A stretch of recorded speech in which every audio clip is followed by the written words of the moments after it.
Welcome to your literacy video for Monday the 22nd of June. Today we're going to do something called who drop sentences, and it's a bit like what we did on Friday where we extended our sentences with subordinate clauses. Okay, we're going to do the same today, but rather than adding a subordinate clause to the end of our sentence, we're going to drop one in.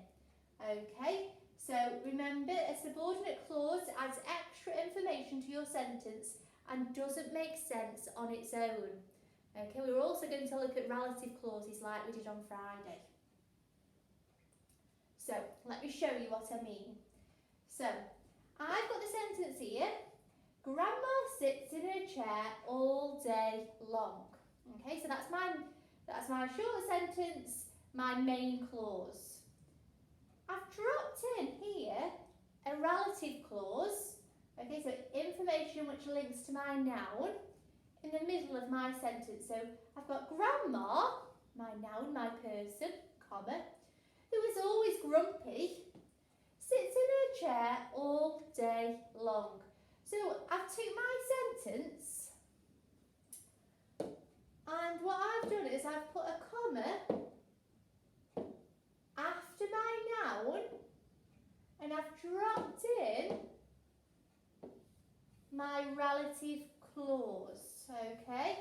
So I have a comma before it and after it. Okay, so it's like you're dropping your relative clause in your sentence. And that's why we call them a who drop, because we're starting each one with who, and it's extra information about your noun, your person. Okay, so grandma, who is always grumpy, sits in her chair all day long. Okay, so here I've got George made a magic medicine. That's my sentence, my main clause. Here I've added George, who is 8 years old, made a magic medicine. So I've dropped in my relative clause and it's extra information about my noun, my person, George. So I'd have a comma after the character, after the person, and a comma after that extra bit of information about them. Okay, so George, who was 8 years old, made a magic medicine. Some of your activities look like this. So it says add the relative clause to the sentence. So the who drop, so you've got to drop it in. So we've got Mr. Cranky, something, loved to see the animals grow. Now if you've got the mild sheet at the top, there'll be lots of different who drops you can read and you can find which one fits. If you want to create your own though, you could write your own, you don't have to use them, but they are there to help you. So I need to think about something about Mr. Cranky. Now it's a who drop. So I know that my first word in this missing space is going to be who. Okay, so Mr. Cranky, who? So something I know about him. It might be who wears a waistcoat, who has black hair, who has a long nose. Okay, I'm going to say Mr. Cranky, who is Georgie's dad. Okay, love to see the animals grow. So remember, we've got the person's name, a comma, my who drop, so my relative clause, my extra information about them, a comma, and then something they did in action. Okay, so if you've got the medium and the hot sheet, this is what yours looks like. So you've got your characters at the top. We've got George, Grandma, Mrs. Cranky and Mr. Cranky. And I've popped an example there. So you put the person, a comma, the who drop, so tell me something about them, a comma, and what they did.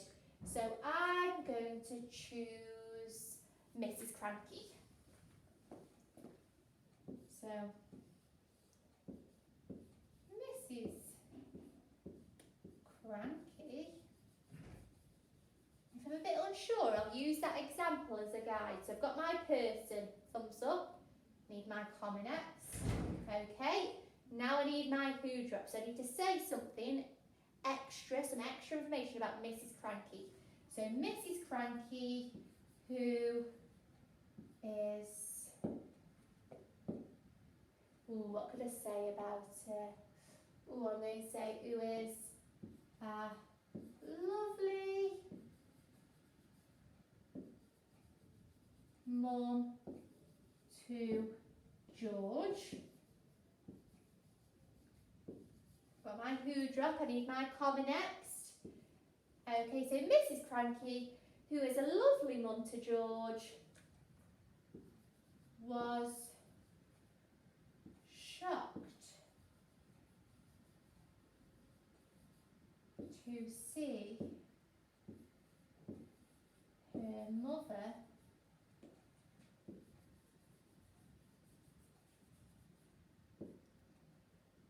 poking through the roof.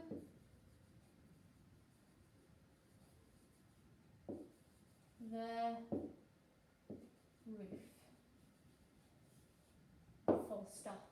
Okay, so on your sheet you've got lots of space to write sentences like that, making sure you're dropping a who drop in. So you're adding a relative clause, so extra information about your noun, your person. I'm sure you'll do great.